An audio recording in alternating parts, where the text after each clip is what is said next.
And today, we have somebody who's returning. As he said, it's 4 or 5 years, something like that. And he was so good. I've been wanting to get him back for a long time, and finally, I've got him back again. And he and his wife. And so he's a retired U.S. ambassador, and his wife, Alice, they're going to share some of their adventures and work during their 30-year U.S. Foreign Service career. The Kordaks were born here in Chicago. They lived and worked in 7 countries: Croatia, Serbia, Italy, Belgium, Poland, Venezuela, and Botswana. Ambassador Kordak worked for several presidents. He was nominated by President Reagan for an ambassadorship in 1988, was confirmed unanimously by the U.S. Senate. He took part in many international negotiations during his career and participated in 3 summit meetings in the 1980s. John, Alice, welcome. You go first. I'll put this out of the way.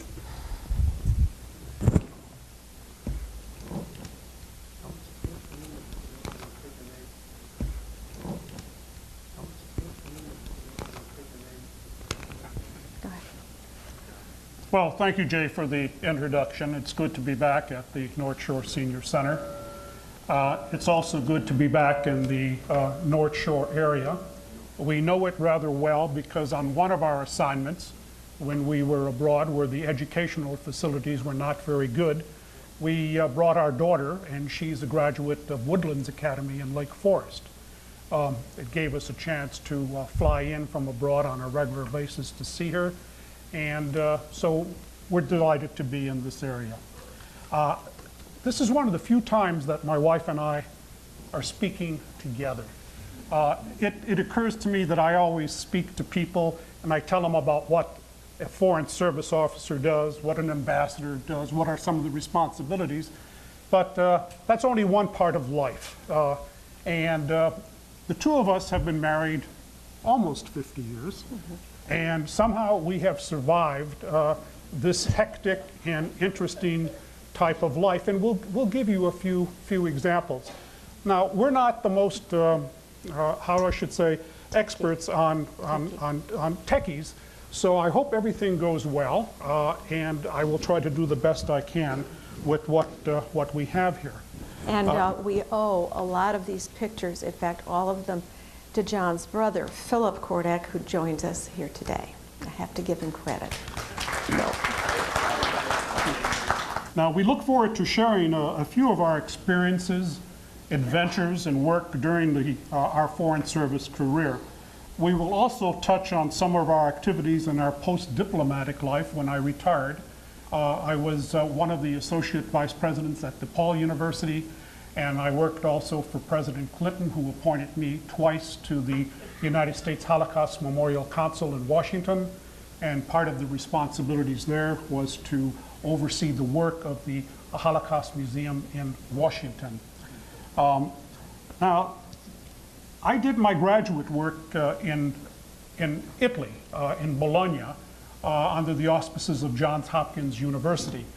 And there's an old Italian proverb which says something like this: from listening comes wisdom, and from speaking, repentance. And I just hope that we will have nothing to repent after we finish today.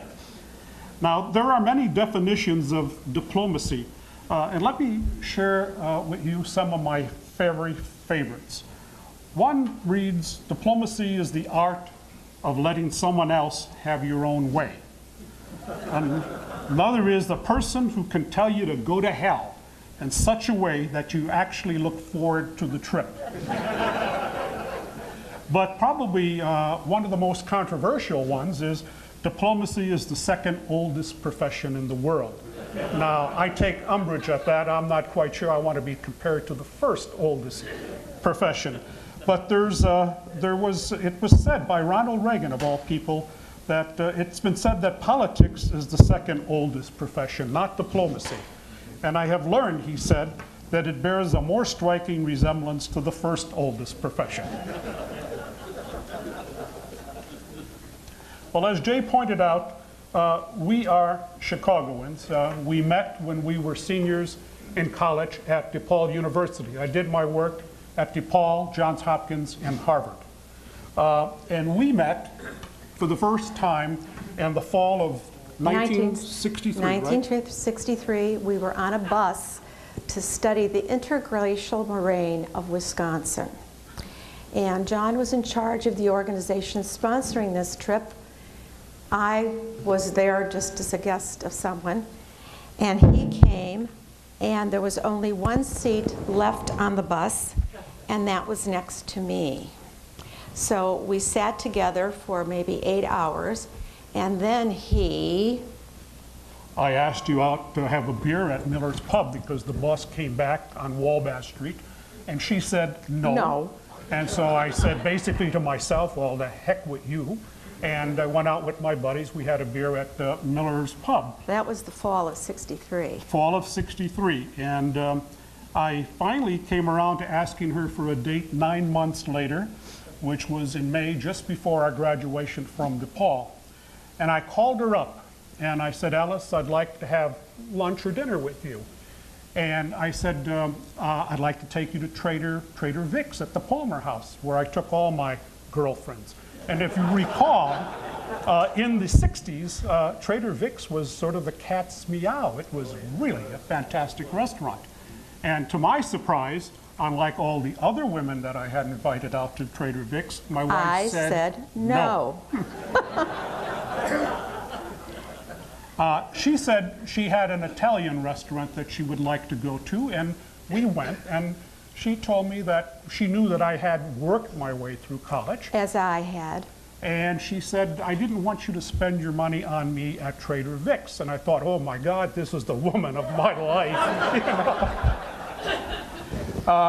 know? We had 1 or 2 dates in Chicago, and then Ellis was touring Europe all that summer. Because I thought I'd never go again. I was going to go to graduate school. And I went to Washington to begin my assignment. Now, in college, I focused on the Soviet Union, on communism. My language in college was Russian, and I wanted to be assigned to a communist country because that was where my expertise was. And I was told as a young officer the only communist country I could go to was Yugoslavia. And there was actually 2 requirements. One, I had to learn the language, of course. And then a big uh-oh. And it was Serbo-Croat. And secondly, and the most important, they said, you need to be married. So all of a sudden, I needed a wife. and as I tell people, I had to get married, and my wife usually kicks me under the table whenever I say that. But I must say, Mr. Romance, every place I visited in Europe, he did have my itinerary. He had sent me a letter. And so I was gone June, July, August, and I came back on Labor Day weekend. And we got engaged. I think that was our 3rd date. We saw each other again on Thanksgiving, and we saw each other over the Christmas, New Year's holidays. And I flew into Chicago on February 19th on a Friday night, late. We got married on a Saturday morning. I might add, with the most horrendous haircut one could imagine, and I could say, I was thinking 50 years from now, you're going to look at this picture and hate yourself. So. Well, we got married, and 2 days later, we were off to Europe and on to my assignment. And I thought we would say that's the best way with regard to a mother-in-law. You know, you leave her behind, take her daughter away, come back 10 years later as we did. But my mother visited us at every post that we had. But we basically had 5 or 6 dates in our life over a period of 9 months, and we got married. Would we have done that for our daughter? No, I'd probably kill her. Next picture. The one thing that we did is we honeymooned in London and in Vienna on our way to Zagreb. And when we got to London, we stayed at the just off of Oxford Street. I think it was near Marble Arch. And mind you, this was the early 60s and middle 60s. And we checked into the hotel, And we were asked for our passports, and we gave them the passports. And then after a little while, the desk clerk and then the supervisor said, there's a problem. I had a diplomatic passport, John Kordek. My wife had her tourist passport with her maiden name. And they said, we cannot give you a room for the two of you to stay in the same room. It's against British law. And it was at that time. You had to be a married couple to be in a room. And I said, well, we were just married. He says, oh, yeah. And I said, as soon as we get to the American consulate in Zagreb, she'll have her passport changed. And he said, well, we just can't do it. It's against British law. We cannot allow two people who are not married into the same hotel room. Fortunately, we had our marriage certificate, and I pulled that out, and he looked at it, and he finally said, okay, and we got the room. Our first assignment was Zagreb, but I must say that, and we'll talk a little bit more about Zagreb, and I have a few photos there in a little while. But since then, since we began our Foreign Service career, we have lived in 17 homes in our married life, moving 33 times during our marriage. That's probably some sort of record in how for me to move, it's not that difficult, but for the wife to pack and unpack and the family is really something. 33 times. I'm not quite sure many people could do that and still be married after 50 years. We made our home in 8 different and diverse places around the globe, and I worked on temporary duty in many other countries, such as the Soviet Union, Japan, and several others. Our life was unique, and we were fortunate to experience it together. We experienced hardship, including food shortages, rioting, attacks on our diplomatic missions, terrorism, and loss of colleagues. And one of the biggest losses, I'm from Arlington Heights, and the only other ambassador from Arlington Heights that I know of is a man by the name of Adolf Dubs, Spike Dubs, that was his name. We served together in Belgrade, where he was the political counselor. And he was killed when he was sent to Kabul as the U.S. ambassador in February 1979, just before the Russians invaded. And he was killed by a KGB assassination team. My roommate, before I got married, a man who was multilingual, one of the best linguists in the Foreign Service, he barely survived the Beirut bombing in April of 1983, when more than 63 people in the embassy were killed, most of the CIA section, and many hundreds were wounded. So, and we have lost other colleagues because of terrorist attacks, assassinations, etc. It's a way of life in the Foreign Service. Our first job was in Zagreb, as I mentioned, and this was in 1965. But before I go there, my wife wanted me to put this up. I grew up in Bucktown in Chicago. You might know the area.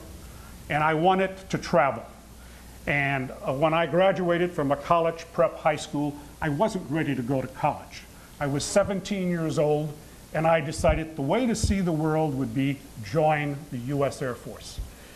There was a draft during that period of time. It was right after the Korean War. So all young men, unless you were 4F, were drafted usually around 19 or 19 and a half. And I decided I would go in, and here's a picture of a handsome young airman. 17 years old.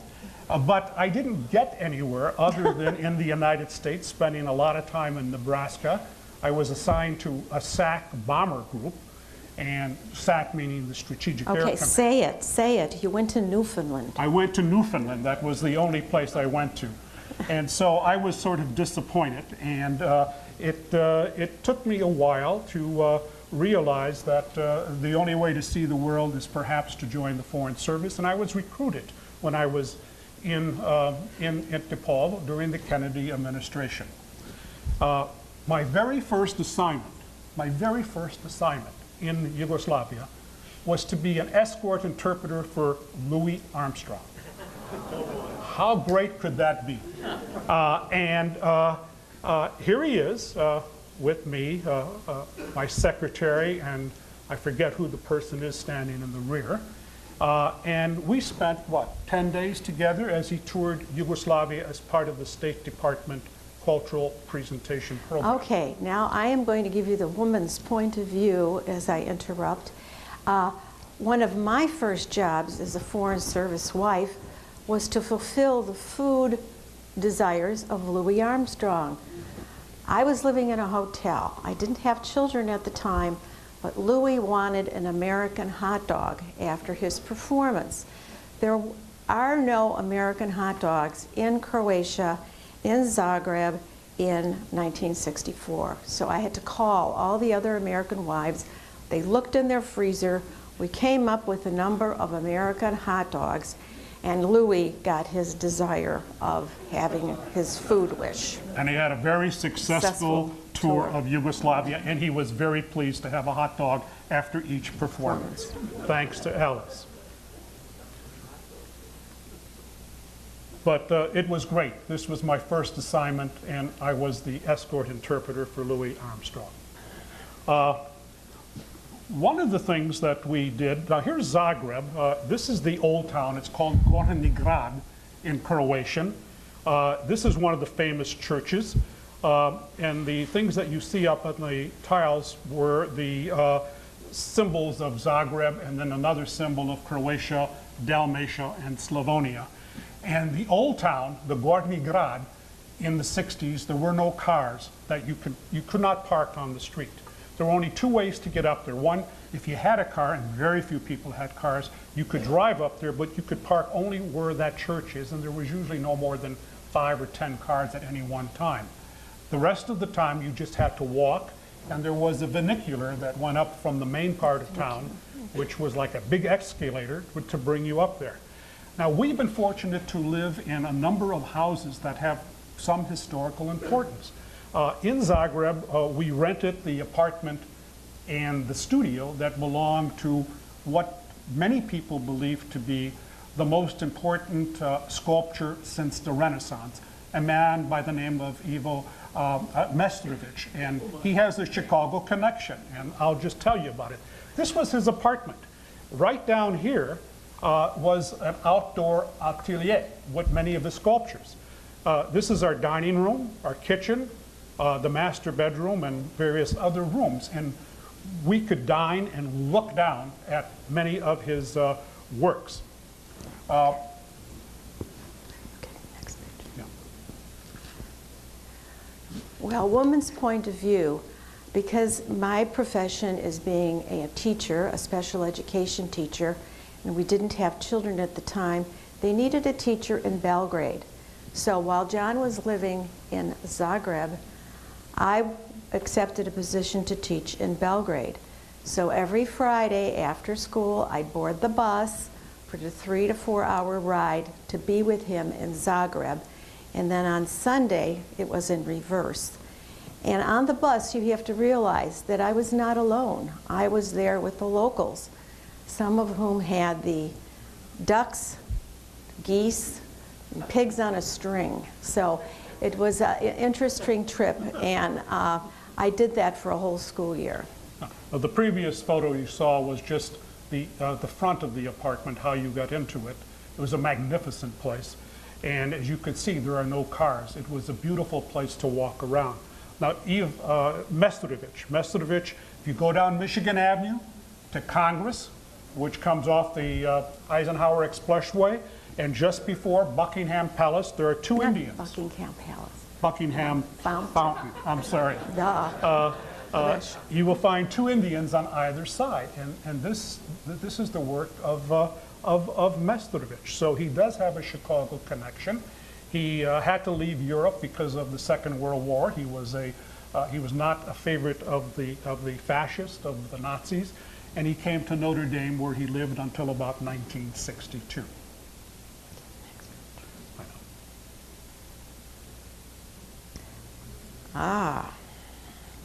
You will notice a little person at the bottom of the staircase. Catherine was born in our assignment in Bologna when we were in Italy when John was at the Johns Hopkins School there. And I must tell you a little bit about her birth. I was 8.5 months pregnant when we moved from our atelier apartment in Zagreb to Bologna. And I skipped the chapter when I was reading about childbirth, since she was my firstborn, about natural childbirth. So when I got to the hospital, it was quite a surprise that I was placed in a room and John was in another room. Well, when Alice began having labor pains, we had hired a doctor who spoke some English because Alice did not speak Italian. And I took her to the hospital. She was received at the front door. I parked the car, I come up. The doctor was there, and he was in his suit, sitting in a very sort of a living room type situation. And I was a little surprised. I thought he would be in the room because I heard my wife crying Screaming, out. actually. Crying Yes, out. crying out. And he says, not to worry. He says, in Italy, he said, doctors are here only if there's an emergency in this maternity hospital. The midwives take care of everything. And don't worry about it. All of a sudden, one of the midwives comes out of the room, the labor room, and she says, spingere, spingere. And what that means is push. And so she wanted to know the English word for spingere, which I said push, and she says push, push. She ran back in, yelling at my wife. And then she's this big behemoth woman who then lays on my stomach yelling, push, push. And it worked. And it worked. Catherine was unusual in her birth in that she was 7 pounds, very fair, very blonde.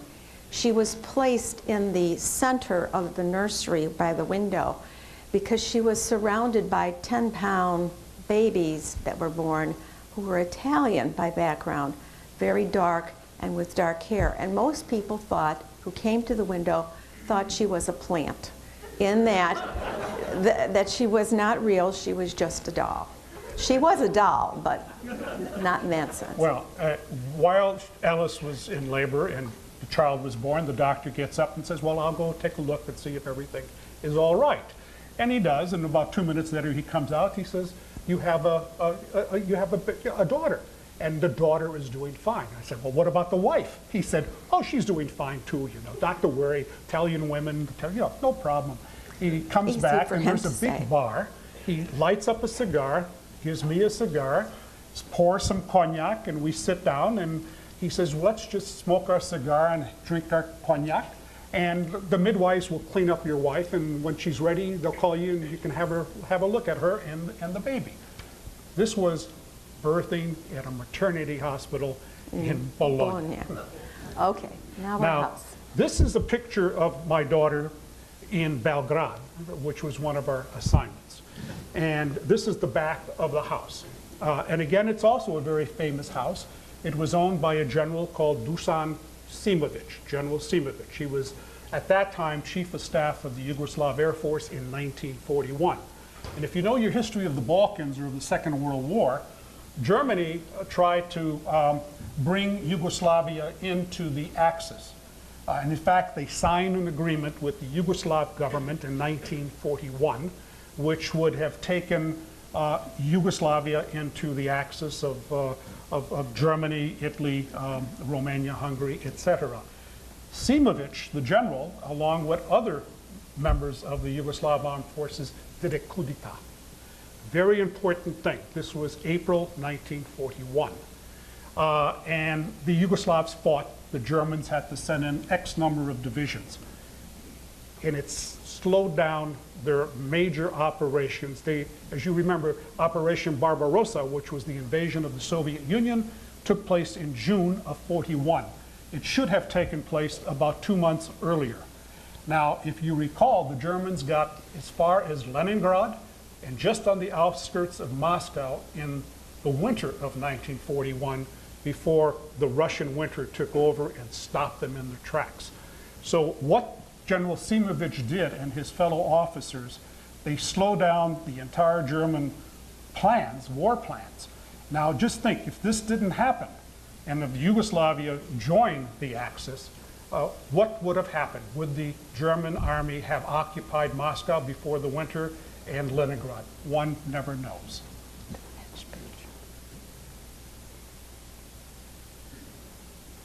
Now, this is the only house that I ever lived in, and I think my wife, where we actually had a bomb shelter because of the general living there. It was a beautiful place up in the hills of Belgrade, overlooking a national forest, and Marshal Tito was one of our neighbors. This is what the house looked from the front, and it reminds me of a scene from Dr. Zhivago, the movie. They didn't clean the streets there either. Ah. This is our daughter again. Again, and she's standing in front of our heat source. We didn't have a thermostat to run to, nor did we have radiator heating. This is called a pitch. And you see that little door on the bottom? You have to fill that with little tiny pieces of wood and to get it started. And I would start it in the late afternoon, and as I kept feeding it with wood, the heat would then radiate from the tiles. So you really had no control over how much heat was going to be coming out. We had 2 of these in our apartment. And my greatest pleasure in life at that stage was in the morning. Of course, the fire had gone out mostly, but I would still give it the old college try, get on my hands and knees and start blowing to see if I can catch an ember. Sometimes I did, but most of the times I did not. So then I had to clean it all out and then start again with my little wood burning.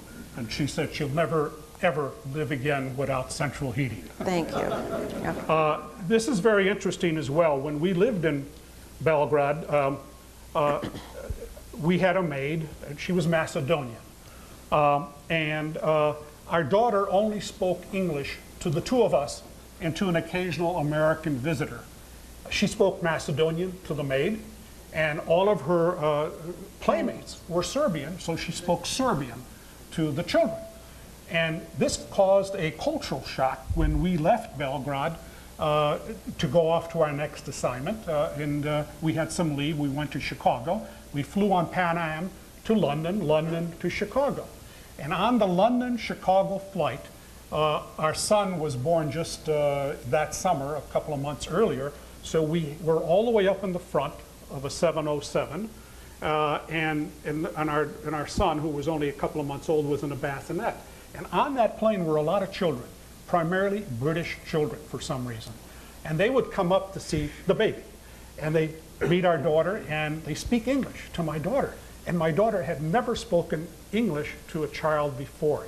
She could not get over the fact that a child spoke English. They shouldn't be speaking English. They should be speaking Macedonian, primarily Serbian. So when we got to our home. When we got to Chicago, they were having a party for us, and all the relatives were there, and they kept bugging Catherine, say something in Serbian, say something in Macedonia. And she just clammed up and said, I only speak English. And that was it. The last picture of Yugoslavia, and this is in Slovenia, Lake Bled, Bledsko jezero, which is our favorite vacation spot in all of Europe. Yugoslavia is a beautiful country, but that is one of the best places, high up in the Alps, just north of Ljubljana. Having trouble with this, here we go. One of our other assignments, and I'm skipping over our assignment in Brussels, Belgium. We spent 5 years there. It was a nice assignment. But my most senior assignment that I had before I became an ambassador was in Warsaw, Poland. And I was there from 78 to 81. This is the house that we lived in, 3 stories high, huge basement. I had a Mercedes, and I think I parked it out there just to take the picture, to show the car and the house. The house was very important in that it was also the U.S. Cultural Center in Warsaw. I probably had the best job in the entire embassy in Warsaw. I was the consular of embassy, but I also had responsibility for they were called at that time independent intellectuals, that is the dissidents in Poland, who were opposed to the communist regime, as well as the church people, the priests, the cardinals, the bishops. And this was a very special place. I also served as the number 2 at the embassy, the deputy ambassador, for a long period of time, and also as the chargé d'affaires. The chargé d'affaires is when you're in charge of the embassy when an ambassador is not there. Okay, in this picture you notice we've added another person to our family, and that was Andrew. He was the baby in the bassinet. He was approximately 4 weeks old when we left his birthplace in Belgrade, and you see some time has elapsed. But just for the ladies in the audience, woman's point of view coming up. When I was ready to deliver Andrew, there was no such thing as a private room or even a ward. So the nurses put me in what they would, well, it was the broom closet, to be honest with you. And the doctor was noticing that I was not eating much of the food, and it was like college food, mystery meat every day. And I noticed that the other ladies, when I would be walking around, had baskets. So how they were getting food was I had a little window in my broom closet. You had to get a rope, lower the basket down. You had relatives down there. They'd fill it up with fruits, vegetables, and whatever. And then you took the rope, and that's how you got a meal that you could actually recognize. I have to tell you, John did not do that for me. However, what he did do, because he was not allowed to visit me there because it was a woman's hospital, he had to disguise himself as a doctor with our doctor's permission, and that is how he got to see his son and me in the week that I spent there. And that was in the Gynekologiska bolnica preko puta and it still Sovjetskog had domu. bullet holes in it from the Second World War. Yeah. This is the interior of the house that you saw. This is just one corner in the living room. And this is where we did a lot of entertaining. And that was one of my jobs, to entertain. We had concerts with a piano, candlelight. We had receptions of over 100 people. We had lunches and dinners. And this house also has a historical significance. And that is the author, Mary McCarthy. You probably heard of her. She wrote The Group. There was a movie that was made out of it. She came to Warsaw, again on a Department of State cultural tour, and she met the man, one of my predecessors, who lived in this house, and she fell in love with him. Fortunately, she was married, he was married, and he had his wife in the house with him. Whoops. After a little while, she just stayed in Warsaw, and the wife left, and she moved in. And she built, and it's known as the Mary McCarthy Room, which is a very large dining room where we had our lunches and dinners. And atop the dining room was a huge plaza connecting to the master bedroom. So Mary McCarthy, and it was alleged that she wrote the novel, The Group, when she was in this house living with my predecessor, one of my predecessors. Now, when I was in Warsaw, there were huge food shortages. Solidarity was born. Cardinal Wojtyła of Krakow became the Pope. And the Soviets massed their army on 2 different occasions, at least 500,000 men each, to invade Poland in 1980-81. It was very difficult to live in Warsaw because the lines for food were very long. There were food riots. All non-essential embassy personnel were sent away.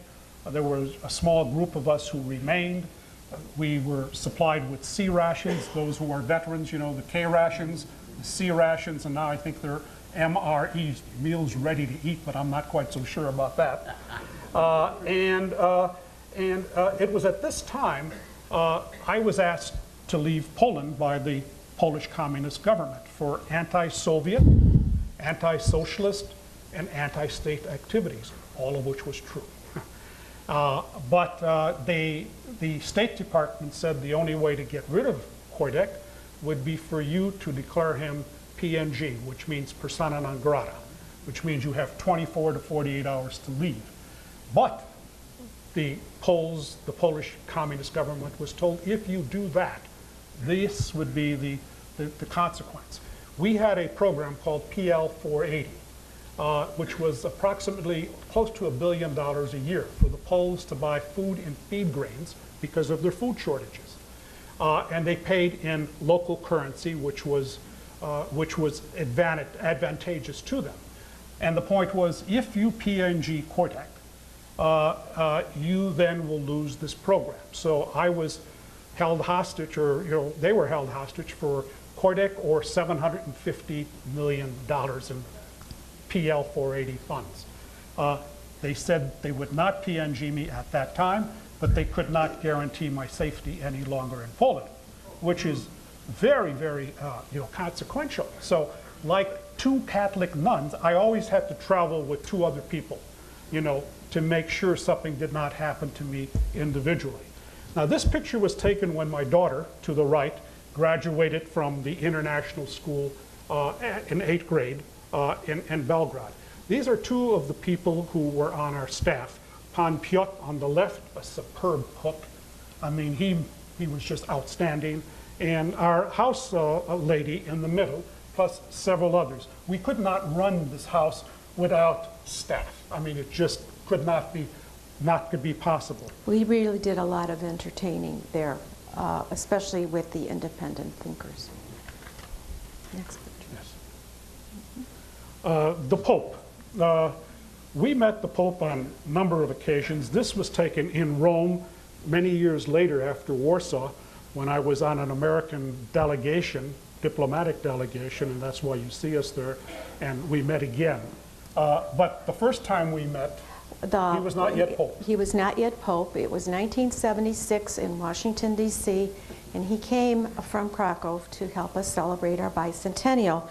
And we kind of already knew that we might be going to Poland, and John was studying the Polish language, was just a story in itself because he studied it 24/7, had tapes, books, and things, and it was almost the cause for divorce. But we're talking the Pope here. So we stood in line to meet the Pope, and the line snaked around the room, and when I got to him, he said to me, "You're Polish." And I said, "Why, yes, I am." And he said, "You know what? We Poles can tell each other across a crowded room." And within 3 questions, he had my whole life story. After. During the Foreign Service, I learned a number of languages. Polish was the most difficult. It was 1 year. It was like going to Berlitz on, like the program at the Foreign Service Institute was like a Berlitz on steroids. And you had to achieve certain levels of fluency in the language as you went along, or you wouldn't get the assignment.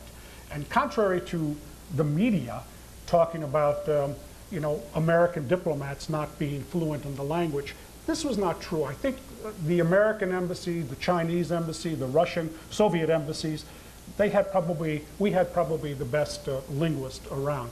This is a picture from Venezuela, and I just needed a picture from Venezuela because I spent some time there. This is our ambassador meeting with We spent President. 2 years living in Caracas, Yes. sometime, yeah. Okay. And I was again the number 3 man when I came, and it was a very difficult place. Our house was within walking distance of the U.S. Embassy, but I could never walk home. I was always escorted in an armored vehicle with a guard carrying a weapon, and I also had a weapon as well. And I point this out because at one stage I was the deputy ambassador and then the chargé, and the deputy ambassador is called the DCM in an embassy. And all of a sudden, one day I'm sitting at my desk and the Marines come in battle gear, carrying sandbags and a machine gun, placing the sandbags in front of my desk, putting the machine gun in place, opening the door. And the reason was because my office had this view right down the hall. And the key was we were expecting an attack. We've had many attacks at the embassy, and this would allow them to stop the attackers in their track. So this is the only time that I've ever worked anywhere where I've had a Marine contingent, I think there were 3 or 4, manning a machine gun nest with sandbags in one's office. Very unusual to happen. And he did call me and say, "I'm not coming home for lunch." Yes. That's true.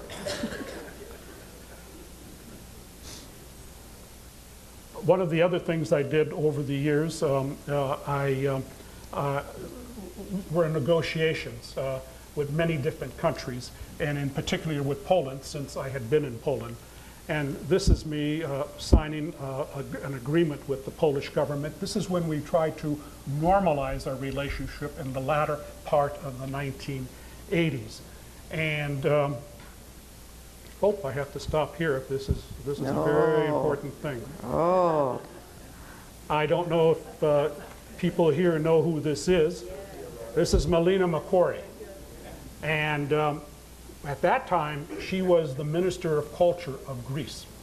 And one of my jobs was whenever we had ministers of culture or of information or others, I had to meet them and then take them out to lunch or dinner or wherever. And she came, and the photographer always had a picture, that we gave to the visitor. And I was standing there as he was getting ready to shoot, and I said, Madam Minister, I said, when I was a young man, I was in love with you. I went to see your movie Never on Sunday. It was banned by the Legion of Decency in the United States. It was shown in very few theaters, and I went and I fell in love with you. She grabbed me, kissed me, and this is just after she let go. And that's my smile. Delightful. And the picture never was in our house. It was always on his desk in his office. One of the benefits of being a diplomat, I think. During my time in Washington, I was very fortunate. Yes. I participated in 3 Reagan-Gorbachev summit meetings from Geneva to Reykjavik to Washington. And after Geneva summit, I think the Geneva summit was Thanksgiving week in November of '85, I believe. And then the very first U.S. delegation to go to the Soviet Union was a delegation in January, and I was on it. The president's closest advisor and friend, Charles Wick, who was the director of USIA at the time, led the delegation. And normally when American delegations would go to the Soviet Union, the Ministry of Foreign Affairs would be the coordinating unit. This time when we went, it was the KGB. And the reason for this was because I think on our delegation we had some intelligence officers. And you could see the KGB, here KGB, KGB, a couple more in the back, a couple of Secret Service personnel that provided to us. It snowed every day that we were in Russia, in Leningrad and in Moscow. And our schedule was so very, very tight. One evening at the Hotel Rosia, which was the largest hotel in the world at that time, I get a call, and it's a woman speaking in Italian. She knew that I probably went to school in Italy, in Bologna, many years ago. And basically in Italian, she says, I'd like to come up and spend the night with you. I immediately hung up because one of the problems American diplomats have working in East European countries is you have to be careful for entrapment. And sexual entrapment was one of the keys. So I had about a half hour. It was a difficult time getting a towel or soap or anything in that hotel. And the phone rang again. And this time there was a woman speaking in English. She says, Gospodina, Mr. It was my sister who called just a month ago. She says, I'd like to come up with my sister, the 2 of us, to spend the night with you. Now, in that hotel room, the bed, I'm 5'10", and my feet would hang over the bed. It was like 5'6" or 5'7", the length of the bed. So I said, Madam, I said, I don't think there's room for 3 people on the bed that the Soviets have given us. And she says, Gospodine, Mister, the 3 of us, we find way. Next picture. Now, while I was in Washington, I participated in many NSC meetings along with Mr. Wick. The meetings were chaired always by the President Ronald Reagan. And at some stage, he gave me a call, and he said, John, he said, I'd like you to go to Botswana as my representative. And he gave me the reasons why he thought it was important for me to go there.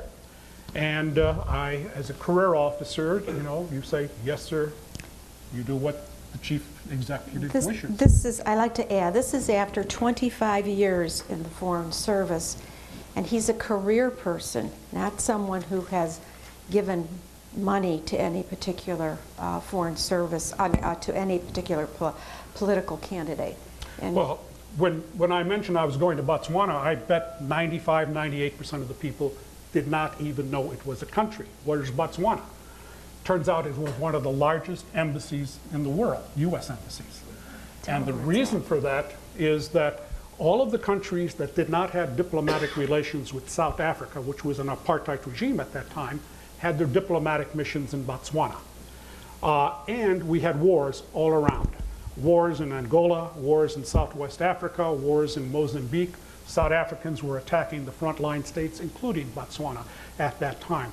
This is my swearing-in ceremony, Chief of Protocol, and then the Acting Secretary of State, John Whitehead, in the background. This appears that this is a desk belonging to Thomas Jefferson. Looks like I'm signing my papers as an ambassador, but as the Secretary of State pointed out, I'm signing away 5% of my salary for the use of the embassy residence in Botswana. Shortly after I was confirmed by the Senate, I get a call from, again, Ronald Reagan. And he said, I'd like for you to come and bring your wife and your children. They were both in college. And he said, your parents. He said, I'd like to meet them and I'd like to speak to you. Now, my mother was an Alzheimer's victim, and she was sort of in mid-stage of Alzheimer's. I'm not sure she knew exactly where she was. The president, I must say, Ronald Reagan was a very gracious human being. And for this picture, he told us where to stand. And when he told you where to stand, that's where you stood. He gave us each a gift, one of which I'm wearing is a stick pin that says, Office of the President of the United States. And he was most kind to give us at least 15 minutes of his time to talk about our assignment in Botswana, in Gaborone, which was the capital. And he said how proud he was that a career Foreign Service officer was able to take this particular job. Next one. Well, while we were waiting, my son visited the NSC room, and John had been in the NSC room for some meetings. But as we were in the NSC, we met the president, we were on our way out, and my son turned and looked at Reagan and said, sir, he said, Mr. President, I go to Quincy College. And the president said, really? And he said, Quincy College played your college, Eureka College, last week in football. And you know the president was on the team. And the president said, well, Andrew, how did we do? And Andrew said to the leader of the free world, we beat your butt. And I still remain in the Foreign Service. One of the things, Shirley Temple Black. As you know, she was our ambassador in Ghana and also in the Czech Republic. And this is a newspaper article, and it's only part of it. And this was a hijacking. And I was on this plane. Simulated. It was simulated. I knew it's going to happen. I think the rest of the people on the plane did not know, and I don't think Shirley Temple Black knew. But she's a wonderful woman. We were in training together for 2 weeks, and we were on a plane going to Georgia to a special training base to learn to practice our skills with different types of weapons, RPGs, which are rocket-propelled grenade launchers, different types of bombs. This was a program during that administration to try to protect American ambassadors, many of whom were killed in previous years all over the world. I think we're going to end very soon, and I think what I'd like to say is, we're going to end in 5 minutes. Yeah. We're taking our full 60. yeah, this is the picture Yes. of the vehicle, my car, my driver, one of my guards. I had 60-some guards in Botswana. And I included this picture because as we come from Chicago, my father was a tool and die maker. His father was a machinist. We worked our way through school. He worked his way through the Foreign Service. And the first time we rode in that car, we had the American flag and we had the ambassadorial flag. And it made us, move me almost to tears, because here we had come so far and we are representing not only the President of the United States, but everybody here. This was a magnificent place in Botswana. The climate is very similar to Arizona. It's at 3,000 feet. It's a democracy. It's one of the very best of all African countries. This is my backyard, or our backyard at the residence. The largest event I had here was over 400 people, black tie dinner with an orchestra. Sit down. And so you can get a sense of the size of it. A lot of entertaining. There are a couple of more, and then I think we need to call it. But I wanted to show you. Jesse Helms always said all that ambassadors do is sit around swimming pools, drinking drinks and reading newspapers. So at a hotel, I had my wife take that picture, and I said, I'm going to send this to Senator Helms. And she said, well, if you do, you'll be out of the Foreign Service like that.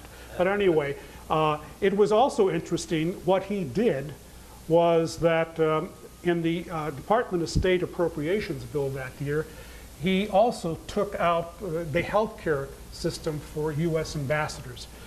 He said ambassadors don't do anything, they just sit around. Yeah, a few are killed every once in a while, but they don't really need health care. And I remember my colleague in another African country sending a telegram to the Director General of the Foreign Service saying, what happens if I get ill? And the reply came back to all of us, said, don't. But fortunately, it was reversed, and we got our health care again. This is Madam Chepe. This is the Foreign Minister of Botswana, Madam Chepe. Secretary Schultz told me she was one of the very best of foreign secretaries around the world. I had to build, and the embassy was, the new embassy was being built. It was behind schedule. One of my duties was to get it built and completed on time.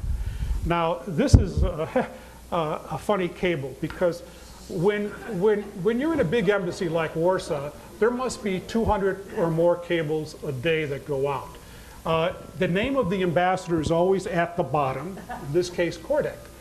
I had over 400 people at the embassy in Botswana, and we had a large Peace Corps contingent of 240 people.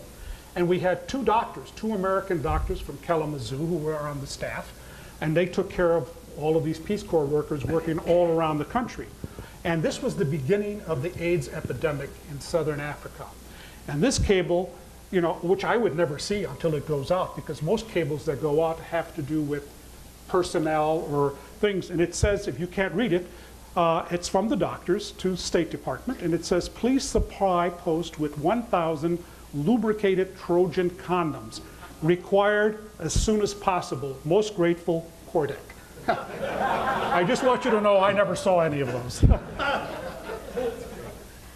Well, this is the opening of the embassy, and that's President Masiri. And those are two of the Marines that were assigned. There were, I think, 4 or 6 of them. One day, it was the Botswana National Day, and they always invited leaders from different African countries. And this particular year, they invited a contingent from the royal family of Swaziland.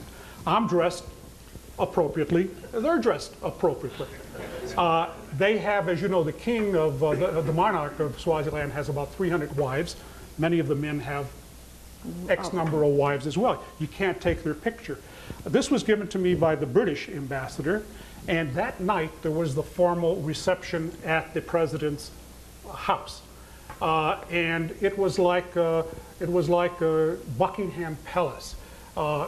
Everybody was in black tie, some with top hats and tails. Women were long gowns with big hats. And then the Swazi delegation, the men walked in like this, and all the women, and there must have been about 15 of them, they're all bare-chested. And I sat there, or stood there, I should say, and watched these women with big hats, long, people in black tie, and bare-chested women, about 15 of them walking just through the crowd. It was Kafkaesque. It was unreal. It was like you were in a Fellini movie. I think we're running out of time, so we're just going to end. Okay, let's give him a big round of applause. It's outstanding. Thank you.